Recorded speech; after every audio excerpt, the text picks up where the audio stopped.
above what is normal globally. And people are asking this question, why are these levels of high liquidity? People are not investing this money, they are keeping it in banks. Why? So, I mean, because the foreigners were asking us this question, we get embarrassed. It's just paid racism.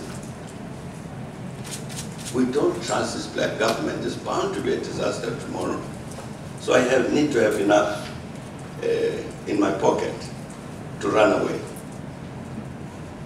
It's a problem in South Africa even today. That's private sector. It's phenomenal. We've been doing this work, as you know, Julie, on this issue of illicit financial flows. You mentioned it. And the private sector is bleeding the continent. Huge volumes of capital are leaving the continent illicitly. And part of the problem is with us. You go to oil-producing countries on the continent, I'm talking about practical things. We wander around the continent and say to an oil-producing country, how much oil are you producing and exporting? And they give you some figures. And you say, how do you know? No, that's what the oil companies have reported. One president says, after we had the formal meeting and as we were walking out, he says, but let me tell you what's happening. We are convinced that the oil companies are underreporting levels of production and export by a third, 33%. Or you take Guinea, Conakry, is a major exporter of diamonds. It is not a major producer of diamonds, but it's a big exporter of diamonds.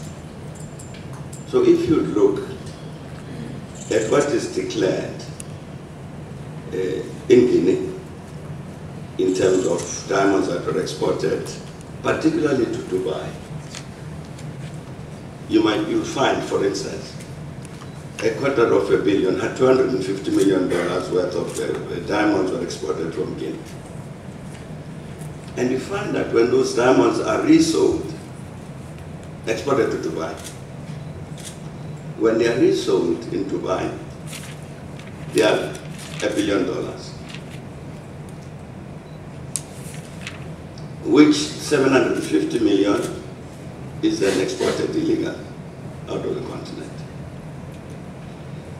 There's an old friend of mine in Tanzania here who told me a story about Tanzanite here, that at a certain point, what was appearing in terms of the government records was exports of Tanzanite, annual exports of $8 million. But the global figures, trade in Tanzanite, were 500 million. The private sector, in whatever form it was, whether it was formal or informal, was smuggling Tanzanite out of Tanzania.